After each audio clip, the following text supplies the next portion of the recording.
Hey, yo, what the hell is going on, friends? Welcome back. The episode you've been waiting for, the thrilling conclusion of episode 32. This is part 2 of In Madness Pod, A Quiet Place. I'm Shawn the Butcher. I'm here with my partner in crime, Vertebrae33. Are you there? I'm currently walking around in sand. I poured a bunch of sand in my house since the last episode. I've I'm got playing with green the areas. rocket. I'm playing with the Yeah, rock. Yeah. yeah. Also, those batteries were still good. Like those kids' batteries were still good, which is impressive. But I mean, I guess 400 and something days, yeah, it would still be good on the shelf. But yeah, they walloped us in the beginning. I'm excited to get through the rest of this film with you. I'm excited to find out more about this as I tell you about this little Cloverfield theory that was online about him. But if you haven't listened to part 1, what are you doing here? Go back and listen to part 1 of this movie, and you can hear about all our trials and tribulations in the apocalypse and how long we would actually survive. It's 30 seconds for Shawn. It's probably a little longer for me, probably 8 hours, and then I fall asleep, and then I snore, and then I'm done. So we're over. We're not broadcasting. Shawn, do you think there's any in this movie? Do you think there's any broadcasting going on? You think anybody's doing anything? Clearly not. Dad has Yeah. been sending an SOS out, and everyone is like, "Go f yourself, dude." So where do they get power from in the house? That's another thing I'm wondering, and they didn't really get into that. But again, Dad is savvy and he knows how to do things. So like, yeah, you need a generator of some sort or something. So Like even if it's solar power, you'd have to have something to convert the power for you, which would, I don't know, and these like are the fuel. bits. These are the bits that Vertebrae loves. Yeah, I get stuck on it. Like, where'd they get all this fuel from? I mean, they clearly go into town to get things they need, right? But and oxygen? Like, how do you? I mean, I guess at the farm, would pharmacies even have oxygen tanks? I No. don't know. They better have years worth for this stupid baby. Sorry, stupid baby.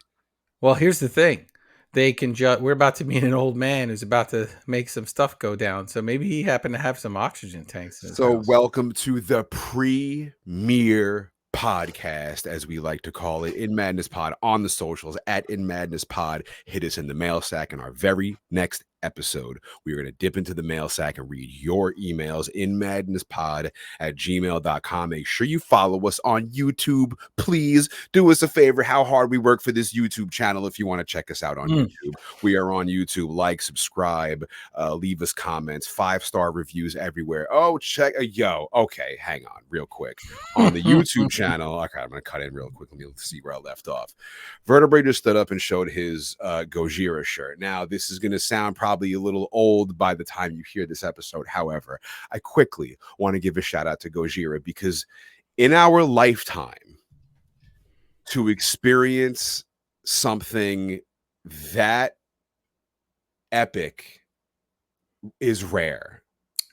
The most metal moment, I'm going to say, of all time right up until now. Like, I guess this was like when the Beatles were on the rooftop that Mother always talks about, that big event or whatever. Right. This, I think it's bigger than that.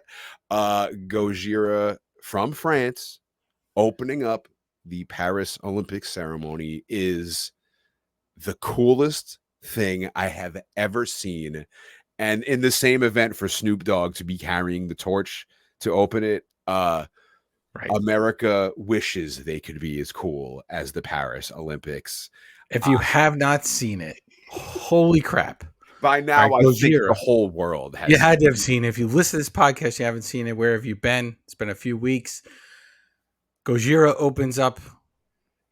They're playing on the side of a castle, right? They've got there's a whole French Revolution thing going on. You've got a woman holding her head because it's been cut off, and there's all this other singing, and then they start playing in the most, I'm gonna say it, the most metal moment of all time. They're playing on the side of a castle with beheaded people in the windows with fire shooting up around them, and then they shoot a bunch of red smoke and streamers, which almost looks like it's raining blood.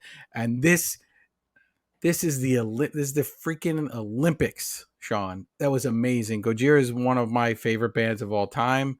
Funny story with this shirt that I have on now. I own 2 Gojira shirts, and the running joke is every time I wear this shirt, somebody comes up and says something to me. And it's like they're big, but they're not Metallica big. So there's this weird connection of like, oh, you also like Gojira? I love Gojira. So it gets a little ridiculous because it'll happen. I'll be out with my wife and it happened like 2 times in one night, and she's like, was that guy just asking you about that Gojira shirt again? So now everybody's going to ask about this Gojira shirt, and I imagine their downloads are through the Oh, roof. oh.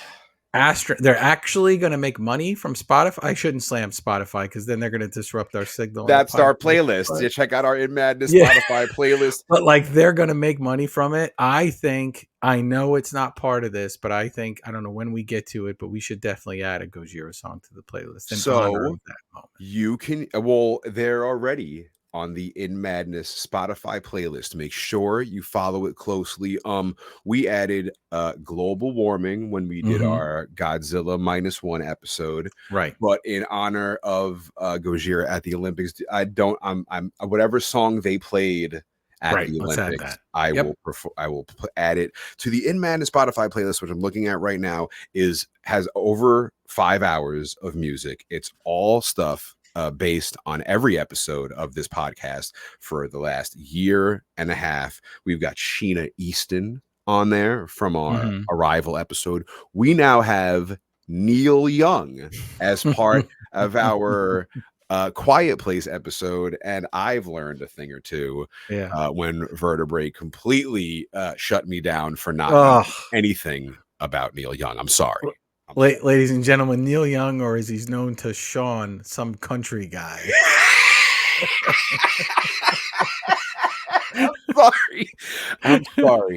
I'm sorry. Happy In Madness Monday if that's when you're listening. Tell everybody you know about this stupid show with my dumbass thinking things are the 16th Chapel and not knowing anything about Neil Young, Shawn facts, all these things that I just do not know anything about, and all these things that Vertebrae does know about, so he can stop me in my tracks and put me on track with reality so I could just stop being so stupid sometimes.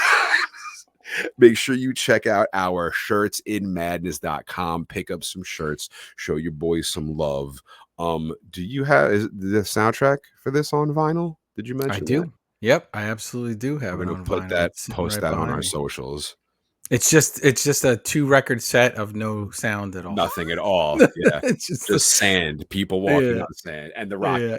And the rock. Like I said in the first episode, it's a really underrated score by Marco Beltrami, so you should definitely check it out. But shall we? Are we ready to get back? So let's go. In case you didn't catch our first episode, and for whatever reason you're still listening to this one, just to recap, something has invaded Earth. We don't know what, and that's what I love about this movie. The first time seeing it, no explanation. Shit just happens, and you're in the middle of it. Everyone is living in silence. Monsters have heightened hearing. Our movie focuses on one family: Lee, our dad, mother Evelyn, 3 kids, Reagan, who's essentially deaf but trying out different implants to her dad that's making for her to hopefully help her hear, Marcus, the brother, who gets sick often, and there used to be little Happy Bo, but in the first 3 minutes of this movie, he made the very unwise decision to play with this little rocket ship that I've mentioned many times in this episode, and makes a bunch of noise and gets himself eaten by one of these amazing monsters. The family have now begun this new life. They're on this stretch of land, growing their own food, still searching for rescue via a radio in the basement. And oh yeah, did I mention Mother is pregnant? Oh boy. Now they're still fighting to survive in total silence. Reagan is visiting Bo's grave, and Mother has accidentally, unknowingly to anybody else in the house, set up this terrible Home Alone style trap, pulling a laundry bag, leaving a huge nail sticking out of a step. Lee is teaching Marcus how to survive in this new world they're living in, and while trekking through the woods, they stumble upon this old man who seems to have killed his wife, or his wife is dead. He puckers his lips tight, and this is where we last left you last week. Lee's telling the old man not to scream, but the old man has had enough. He screams at the top of his lungs. Lee runs behind a tree for coverage with Marcus. He covers Marcus's mouth so he doesn't freak out. And we see a monster run up from behind the old man and with one swipe slices this dude in half and just begins mauling him. And we see Lee cover Marcus's mouth so he does not panic and freak the hell out. Back at home, you guessed it. Mother's water has broke. And perfect timing because no one is home to help her. She makes her way down to the basement, and you guessed it, in this Home Alone ass style trap she's set up for herself. Pregnant mother in labor fully steps on this gigantic nail. She's carrying a picture frame in her hand and, of course, drops it on the floor. The glass breaks. She is now freaking out in pain, but quietly pulls her foot off the nail. She goes over to an electrical box, turns it on, which turns all the white lights outside red to probably alert Lee that there's a problem. Evelyn goes to head back upstairs, and you guessed it, my friends, a monster is inside the house. And I don't know, Shawn, how did they rig these lights to go to red? That I don't understand. Do you know? Lee is savvy. He knows how to I don't know. He does. How do you get a bulb to go work. red? That's not a red bulb. Can somebody let us know if you're an electrician? Well, it probably switches over to another bulb. It's probably like another set of bulbs. So you think it's like a chain of, but there's no there are some gaps. So you think in between the gaps, maybe. So it's two strings of bulbs maybe wound together, and then one goes on, and then one. Okay, I felt like the bulbs that you see. Do they change? Go from white to red, but I'll have to watch it again. That's Hollywood. That is Hollywood. Vertebrae should just stop asking these silly questions right now about what's going on, right? I'm not a rocket The director's scientist. like, the lights, they're white, and then they go red. Cool, got it. Click, done. Fantastic. Get this guy off set who keeps being like, but how does it work? I'm not sure. I bet you there's a way to do it, though. I'm just not smart enough to figure it out. But I like your theory that they're just intertwined. Probably. Because bulbs aren't right up on each other. So there's one set, the second set. So one set goes on, the other set goes off. The other one's the oh shit handle. Perfect. Mother finds an egg timer. She is in agonizing pain and labor. Talk about a dramatic turn of events. She's practicing her breathing. Lee and Marcus approach the property. They see all the red lights. Him and Marcus run towards the house. Mother is hiding in the basement, and slowly creeping down the steps comes one of these beautiful monsters. She looks over her shoulder, and we see this thing coming down the stairs. It's hissing. She takes a long, good look at it, and this monster is so gnarly. It's got long arms and legs. It walks on all of them. It's got big, sharp teeth, and perfect timing. The baby's coming. Mm-hmm. This monster is look a little like Venom. But with the big, it's got no eyes, but just like a big ear. It has a little bit of a Stranger Things look to it as well. Was this before Stranger Things? I think so, yeah. Yeah. Well, it would be 2018. No, I think Stranger Things was slightly before this. That's why you're talking. I'll look that up. We'll see. Evelyn is in terrible pain. She wants to scream, but covers her mouth. We get a beautiful shot of this monster's face. It's got like these flaps on its head that open up. And you could see it's like little inner ear lobes, and it's got very sensitive hearing that it uses to attack. And of course, the egg timer goes off. The monster attacks the egg timer, and while it's busy with that, Mother escapes from the basement and goes upstairs. She tries to walk out the front door, and you guessed it, there's another monster. Yeah, in Stranger Things 2016, Shawn. So living in a post-Stranger Things world when they make this movie and they make it quickly, it seemed you would think that they have a little bit of a... It not only has a little bit of a Stranger Things vibe, but it's got a little bit of a Cloverfield vibe to it as well. Dum, dum, dum. Lee and Marcus see the monster enter the house. Lee hands Marcus a flashlight. He tells him, rocket. Marcus looks horrified. Lee says, I need you to make a sound that's louder. Your mother needs your help. You could do this. Pulls him close, give him a hug. lets him go. Marcus runs off into the cornfield. Mother's pregnant ass crawls into the bathtub upstairs in agonizing pain. In the midst of giving labor with a hole in her foot from a nail. What a terrible series of events. Terrible. And she's much stronger than both of us combined. For sure in this. But yeah, they're really pushing it. And I love that they thought of the fireworks to be the distraction, the bigger sound, which they taught us earlier in the film.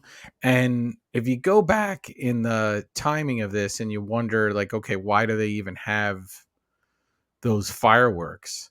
It seems that this would have taken place around June, like when we get to the first day. So maybe they just had stuff piled up and ready to go. They live on a farm. They're going to have their own fireworks display for their family, or maybe they do it for the neighbors or something. I don't know. But at least that gives a plausible thing of like, how did you accumulate this many fireworks? Because if you and I needed to go outside right now and find this many fireworks, we wouldn't find them, right? That's in New York. They're illegal. So where they're fine. But like, even if they're legal, you got to get to a fireworks store and gather this up. So I feel like this is probably, let's guess that the Abbott family has a beautiful fireworks display every year, and it's their thing. To the talk of the town. Yeah.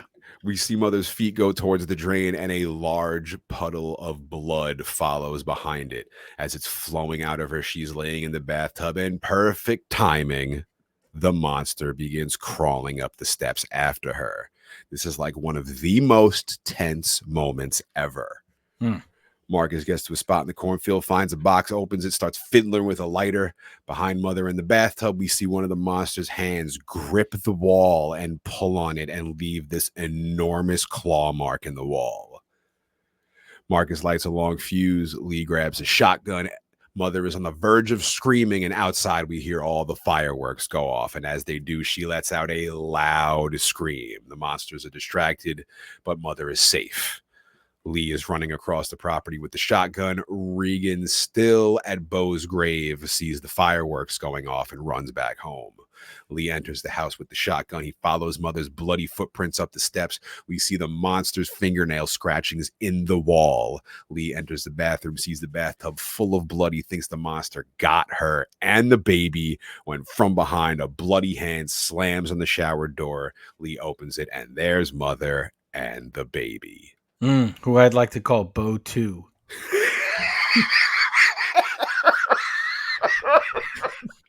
They don't name the baby. They do not name the baby, so we'll name this baby Bo 2. Oh, you're on a roll. Well, you got to alleviate. This is, and I would say, like, when I watch this film, this is in a lot of ways, my least favorite scene, because it's just so tense and uncomfortable. And but like the first time you see it, this is really like, because now we've set the standard.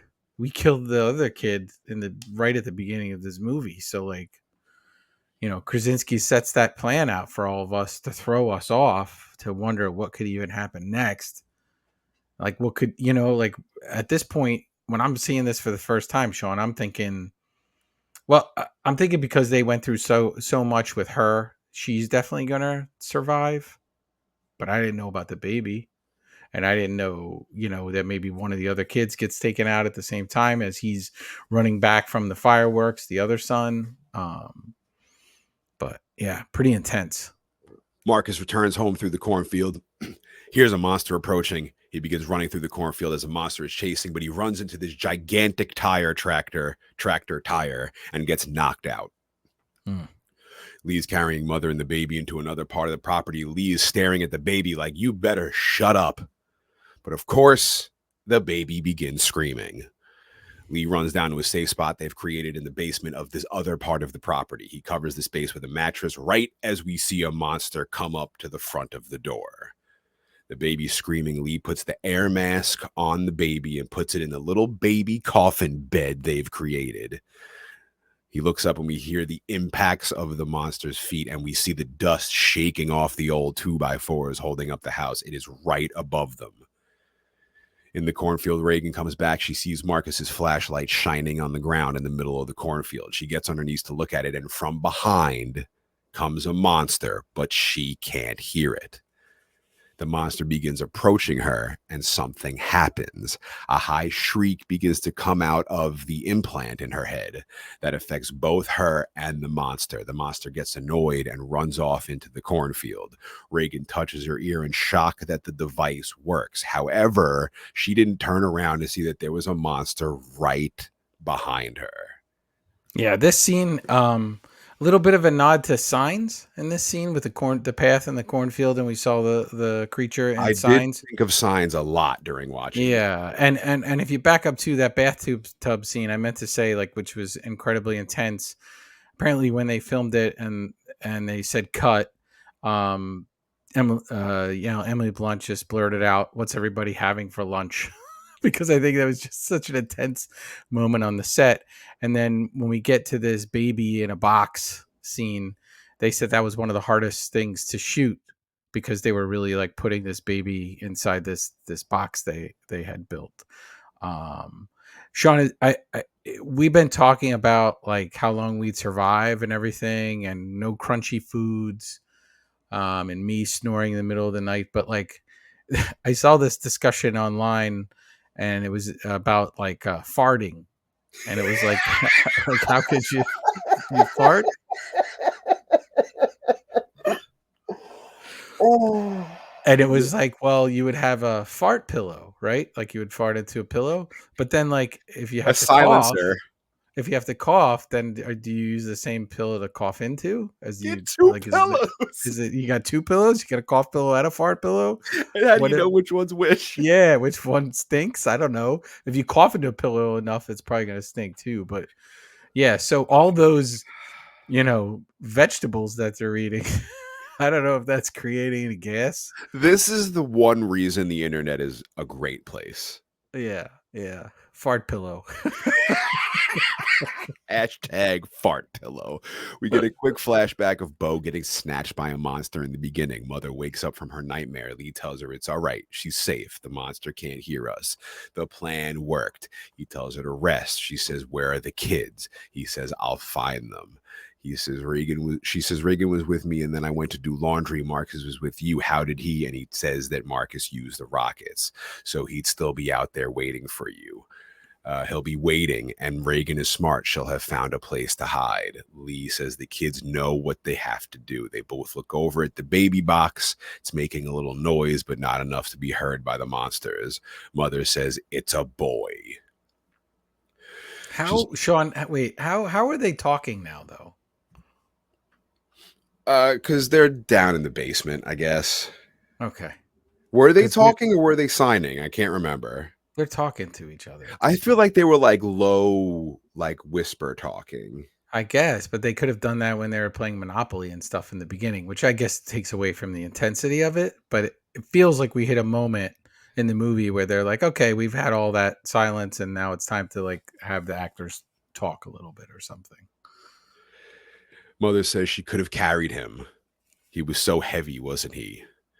She says, I can still feel the weight in my arms, small but so heavy, and my hands were free. She's talking about Bo. I was carrying the bag, but my hands were free. Lee tells her she's got to stop. She says, I could have carried him. I should have carried him. She says, who are we if we can't protect our kids? She tells Lee he has to protect them. Promise me you will protect them. I would have been like, yes, but let's stop having kids. Yeah. Reagan's walking through the cornfield. She approaches the flashlight on the floor. She goes to grab it, and Marcus's hand comes out from under the tractor and grabs her. The kids hug. Lee comes out from the hiding spot, and sure enough, right as he leaves, behind him, unbeknownst to him, is a massive leak, which is now flooding the spot where Mother and the baby are. Of course, Murphy's Law in this movie. Anything that can go wrong will go wrong. The kids are on top of a water tower and have a fire burning, but it quickly goes out. Lee downstairs in the basement looking at all the monitors, trying to find where the kids are. Figures he looks right at the monitors when the fire goes out. Marcus tells Reagan, don't worry, Dad will come for us. Reagan does not seem too sure about that. Marcus gives her a long hug. Downstairs in the hideout, the water is flooding the spot and has turned off all the candles. Mother now notices once again she has a huge problem on her hands. Her and the baby on the verge of drowning. She wakes up and the room is half flooded. The baby box is floating around the room. And wouldn't you know it, Mm, there's a monster in the room with her and the baby. unbelievable. And we've been instantly transported to like 8 out of the 10 basements in Long Island with the water Flooded. flooded. And we've got this floating baby. And then we've got these red lights, which just give everything this really eerie view. It even makes the water look a little bit like blood at certain spots. You know It's what it's pretty kind of like? crazy. That bathroom in Fire in the Sky when they find Travis Walton. Oh yeah. If you haven't listened to the Fire in the Sky episode, go back and listen to it. We've done a lot of movies with aliens in them. Our last episode was Arrival. We love alien movies. If there's anything we love on In Madness Pod, it's a good alien movie. We haven't done Alien yet, but it's coming. It's coming. Yeah, we're afraid to do that movie because we know it'll end up being like a multiple part thing and we want to do it justice and there's a ton of research to do, but these are fun, like more like a quick hitter type thing, like Cloverfield in this movie where there's not like a ton of research to do. Mother's frozen in terror. She slowly enters the water, and so does the monster. It goes completely under, so you can't see any of it, and Mother is just walking around, unable to see it, and at any second might bump into it. She approaches the baby box, takes out the baby, and the second she picks up the baby from the box, out of the water, right in front of her, rises the monster. It's 2 feet away from her. It can't see her. It's listening for noise, and for once, the baby's not making any. Mother hides behind this massive waterfall coming from upstairs. Right in front of her, the monster approaches and is listening to the water. Reagan tells Marcus Dad is not coming for them. They need to go. Marcus insists they don't leave. He'll come for us, he says. Reagan says he'll come for you. She begins to walk off. He tells her she's wrong. He's about to tell her that Lee said he loves her, but right before he can, part of this water tower opens up and this kid's poor ass falls right into it, of course. Mm-hmm. Lee hears Marcus fall in, which draws his attention to the water tower. We see Marcus is now drowning in this like seed feed farm food. I don't know what it is. Yeah, so it's not a water tower; it's a grain tower. Grain so tower. That's the grain that's in there. That they're. I guess that'd be corn. I'm assuming that's corn. Somebody Looks can like help us corn. out if you have a farm. Write in and tell us. They got all these cornfields here, so I assume that would be because they wouldn't need grain for like animals. There's no animals on the farm. We haven't seen any. There was 2 raccoons, but one of them's gone now. So yeah, this seems scary to get sucked down into this corn. Drowning in corn seeds. Yeah, I mean I like corn, but like That's too much. does it get too hot in that thing, Shawn? Would that pop? Could that stuff like like a And the jiffy whole pop? thing just becomes popcorn. Again, Yeah. if you run one of these corn farms, please let us know. Will it microwave itself and make itself popcorn? Yeah, will it cook? I don't know. And of course, one of these gigantic metal hanging doors falls right down in there with Marcus and nearly smashes him. Lee is looking at the cornfield, and we see this monster begin making tracks through the field. It's quickly getting flattened as the monster is approaching until finally you see the monster charging toward the grain tower. Reagan jumps into this grain corn to save Marcus. She shoves over the door that fell inside so he can grab onto it and not drown in this grain. Marcus grabs a flashlight and points it at Reagan, who is now completely drowning in this stuff. Marcus crawls on top of the door like Kate Winslet in Titanic and manages to grab onto Reagan and miraculously pulls her out of this grain. Everything was fine in this movie for like 400 days, and now everything at once is going wrong. Yeah, yeah. The whole plan is down the tubes, but not really, right? They did the fireworks, they covered up, they were able to have the baby be born. But yeah, they ended up there, and this they didn't think about this grain tower thing. It's weird. Like I wonder, they must have harvested it. This must be from the previous season because you wouldn't run the equipment to harvest this and fill this tower. So this must have been just stuff that was in there, which is probably gross. Maybe I don't know. Like all these Been little sitting for a long time. bugs, and it didn't pop, so maybe it doesn't. Tell us if it does. I'm so interested because that thing just looks like a big Jiffy Pop thing. Lee is running towards the tower. Marcus gives Reagan the shush finger. The door above them is swinging and making an awful lot of noise. It could use some WD-40. And of course, the monster jumps into the tower with the kids. The kids cover themselves with the door, and the monster steps right on top of it. It even jams one of its claws right through the metal door, and it goes through it like paper. It's stepping on the kids who are beginning to drown in this grain. But once again, Reagan's ear implant seems to be affecting the monster, which runs off. The kids are up to their necks in this grain. They look out, and we see the monster has tore a gigantic hole right through this metal tower to escape. Mother heads to the spot with the cameras to watch over the property and see what's happening. The kids escape from the tower and find Lee. Mother can see them on the closed circuit camera. Lee asks the kids if they're okay. They're fine. We hear a monster in the distance. Lee gives the kids the shushy finger. They head towards the truck. The kids hop in the truck, but Lee has stayed behind. He grabs himself a pickaxe. The kids are wondering what the hell it is he's doing. The kids have a look of horror on their face. Lee walks out of the spot with all the equipment, and right on top of the roof is a monster who swipes at him, knocking him away. Marcus screams, and the monster hears him. Reagan hops out of the front and jumps in the back of the truck with Marcus and slams the door as the monster is approaching. Reagan's ear device begins howling. Marcus looks in terror behind her as another monster is charging towards the truck. It begins shaking the ever-loving crap out of the truck. Lee slowly gets up and grabs the pickaxe. He's bleeding badly. The monster is trying like hell to tear up the car, even though it did escape from that water tower very easily. Yeah. Lee gets up in pain. He drops the axe. The monster looks at him. Reagan also looks at him. He signs to her, "I love you," and she smiles. He says, "I have always loved you." Mother is looking in shock at the monitor as Lee lets out a loud scream. And here comes the monster. Marcus puts the car in neutral as it rolls away, and from the back, Reagan watches the monster slice her dad in half. Rest in peace, Lee. What a way to go out. Yeah. It's I mean, he's going out protecting his children.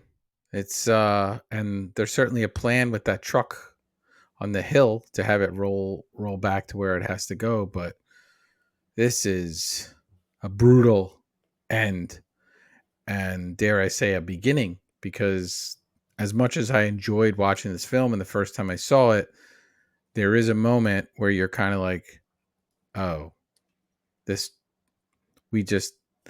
we were on this ride and now we're kind of doing it to set up another one.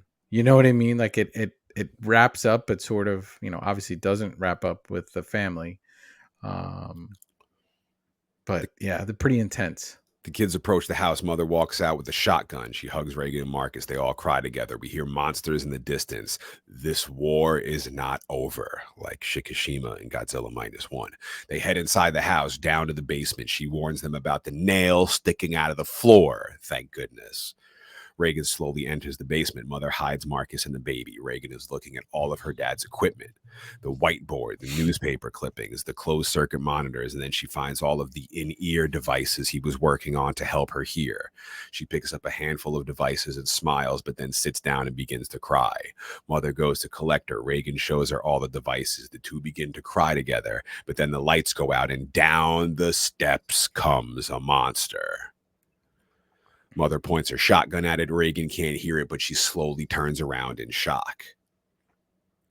Mother's trembling in fear. No one's making a sound. It's standing right in front of her, and Reagan hissing. This thing looks disgusting. We see its armor. We see its back plates. Marcus is holding the baby in the corner, watching them. The monster is slowly approaching Mother and Reagan. Its face opens, and we see its little sensitive listening ears. One of the closed circuit monitor televisions makes a noise, and the monster slaps it. Mother's still pointing the gun at it. It's slowly approaching them. Reagan takes a look at the whiteboard and sees what her dad wrote. The controversial statement that Twitter was yelling about that I mentioned in episode 1, where on the whiteboard it says, "What is the weakness?" She looks in her hand and at all the hearing implants and looks at the monster like, "I got you, mother effer." She reaches towards her ear. She turns on the implant and it makes a loud shriek that affects both her and the monster.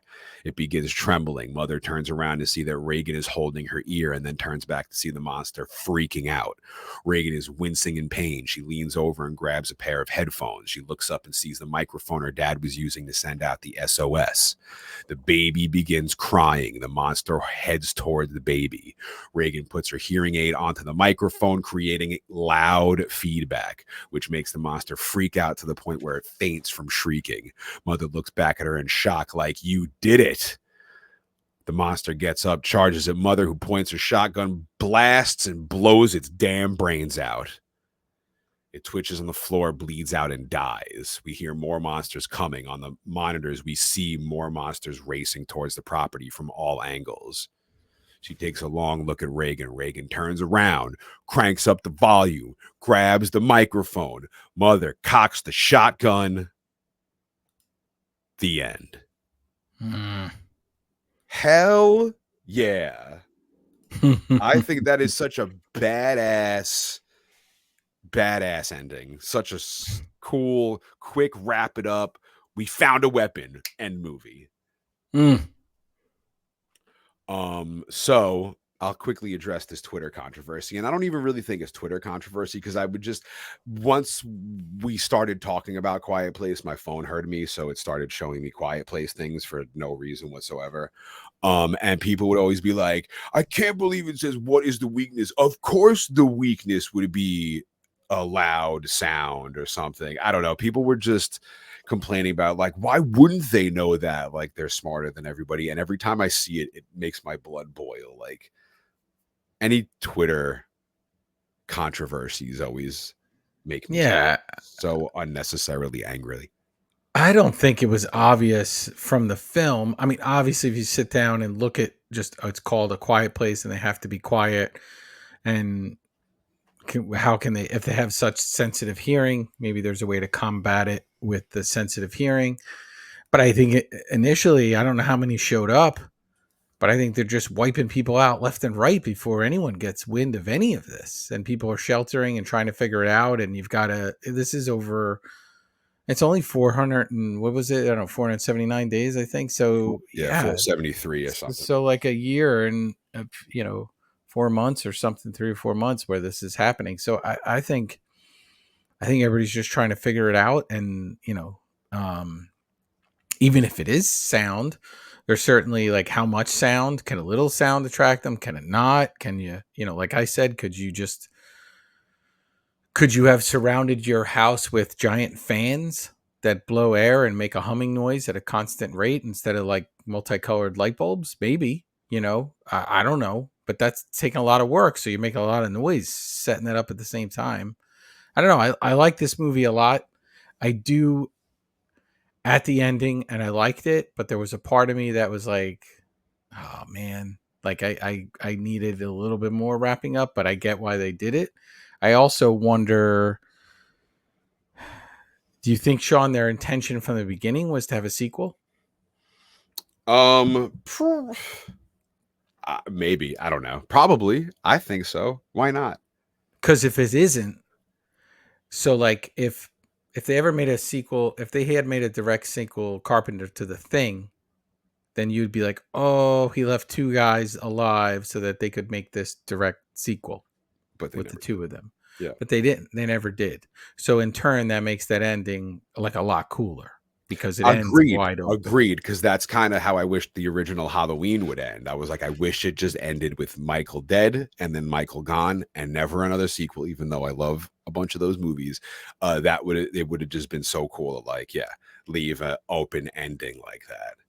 Right. And I know a lot of people probably hate it, and this movie made a ton of money, and there's a lot of star power connected to it. So I think there's certainly a lot more to investigate. I'm eager to see the new one, to see kind of what pieces it fills in, if it fills in a lot or a little. But I teased in the first episode, we were talking about this Cloverfield I'm thing. waiting. I'm waiting with bated breath. I want to hear all about your theory. So, like, it's not my theory though. Like, I found this online, theory, but yeah. But one of the things was that the first thing was that the script was originally a spec script that they pitched to Paramount, and then before it went to Paramount, it was originally in consideration to become the next Cloverfield installment. So they had this script, and it was going to become. Then it goes to Paramount, and they saw they could do something on its own, and decided to keep it separate from Cloverfield. But one of the big connections is just even the monsters. They have the long, spindly front legs and the shorter back legs. This weird torso. They certainly open up a lot like the Stranger Things, the Demogorgon monster in the Stranger Things. But the other interesting thing is that everyone needed to go underground, much like in 10 Cloverfield Lane. And when they come out of the ground in 10 Cloverfield Lane, that's when the monsters show up. So that was just an interesting thing. And then if you get to Paradox, and we give spoilers away for Paradox if you haven't seen it, but that opens up the whole idea of a parallel universe, which then kind of brings this piece into it. If you open a parallel universe, could they come from a parallel universe? But I really like the 10 Cloverfield Lane connection, and that they have to be underground. And part of that key to being underground is being quiet. So if you had a bomb shelter, you're going to live for a lot longer if you're stocked up, as long as you stay underground. In The Simpsons, there's an episode where Ned Flanders has a bomb shelter and Homer goes in and kicks Ned out. Fantastic. Sorry, I had to get it in. Shout out to John Langan. Yeah. But I like the idea, and there's other little theories online about some connections, but they just seem too close, similar looking, the creatures, to not maybe be connected in some way, which is really neat. If whether it just kind of happened because they originally thought about it being for that, is really cool. But I mean, I don't know if I can't really remember part 2 that much. I saw it once. I would have to see it again. And I will see the new one. So maybe in a later episode, we could sort of talk about both of those together, because I think much like these other films, one warrants its own episode or episodes. And I think the other ones maybe don't as much, but I don't know. I'm not saying they're not as good films, but I'm saying this one was kind of groundbreaking when it came out. I wanted us to dip our toe into this universe, because it is really nothing I love more than a good monster movie, and this is one of them. Yeah, fantastic. And appreciate everybody going on the ride for us, and learning about Neil Young and fart pillows. And I learned so much. I think I learned more in this episode than I have in many of our past episodes. I love when I come onto this show not knowing something and leave with a little nugget of knowledge that I never had before. And in digging for this episode, there are not a lot of sort of the little gnarly bits that I kind of always try to get into our episodes. And it's not that the movie is not worthy of having those things. It's just that it's a lot right in front of us. So like, we didn't acknowledge anything from the second one or the third one in this. So we're talking about it like it's the only movie out right now. So when we get to the other ones, if we talk about them, we'll be like, oh, well, that actually played into this. So any of our theories that we've said or anything we've talked about here, if it doesn't fit anymore, then oh well, because we just talking about the first one, right? And it's living in its own world. But this movie was a phenomenon, and it was at that time like just like incredible filmmaking. So you didn't see it in theaters? I didn't. Yeah, I mean, that's pretty much like 99% of these movies that we go through. I only go see them when they're 40 years old, Shawn. You know how that works. But I didn't. I saw it at home. I cannot tell you when I first saw it. I know I saw it. I watched it by myself, and then when I was watching it for this one, my wife was watching it with me, and she started joking about how she wouldn't last at all in there. um, but it's also, this movie flies. It's an hour and a half. It's got a clip to it that you wouldn't think a movie with like 38 minutes of like no talking in the beginning and 20 something 5 or 6 lines of dialogue would fly that fast, but it does. And we never find out more about that crazy guy in the woods or what happened to him, but I assume he was just, Crazy guy in the at woods.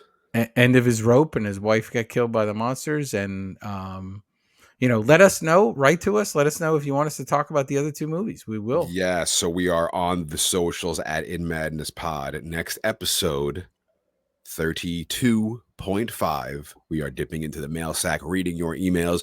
If you want to ask us any questions about any of one of our episodes, this one or any of our previous, inmadnesspod@gmail.com. On YouTube, check us out. We got cool videos and cool things for you to see. Like, subscribe, comment, give us the 5-star reviews. Check out the In Madness Spotify playlist. Just open it up and put it on random, and it's going to take you, if you put it on in order, it goes, I think, in order of like everything we've brought up in every episode. But if you put it on random, it's going to give you like the craziest mix of like hip hop and heavy metal and Neil Young and Whitney Houston. And there's just so much, all stuff that has been mentioned in these movies that we have covered. Spread the madness. Tell everyone you know. If you're looking for a shirt, go to inmadness.com. Some people have been asking for shirts that we didn't have. And I'm not saying we have them now, but I'm just going to put it out there to say that there is a plan in motion to get some shirts to you if you were unable to get the ones that we currently had available for you. Mm-hmm. Absolutely. And we appreciate anyone paying attention to us and listening and following along and telling other people about it. We want to continue to grow this audience. And, we've mentioned it before, but, Shawn and I'll be at New York Comic Con, and Shawn's going to be there one of the days. We still have to figure out which day. And we'll have some of our shirts there at the booth, in Madness shirts to Stickers, buy, and maybe new we'll be stickers. giving out. I think we should get We'll some be new giving out stickers and playing in the In Madness playlist. You show up, and I don't know about the In Madness playlist. I'm like, when it goes to like those quiet songs, it's not going to drum any business to the booth. But we could do a little bit of it for sure. Maybe just Neil Young the whole time. But come by, and we'll put you on the podcast. If you're a fan of the podcast and you listen, come up to the booth. Once we get closer, I'll have the booth number and everything. And I've got some pretty exciting news about that unto itself. And come up, and we'll interview you and get up on the podcast. We're hoping that Sacred Bones is there again, and Shawn can get another interview with Sandy King, which would be fantastic. And hopefully like John Carpenter, or maybe just like a quick liner. Hey, this is John Carpenter. You're listening to In Madness podcast. Nothing quick and easy. Something. It's all right. Yeah. JC, my man. If we get that, then that'll be the episode. Like if we do like a 0.5, the whole episode. I'll loop it. You just loop that for like 20 minutes. That's the episode. Is that it? Did you get all your gnarly bits in for A Quiet Place? I'm so happy we dipped into this world. Absolutely. I'm good. So, quietly. We will see you next week as we very quietly make our way to episode 32.5 of In Madness Pod.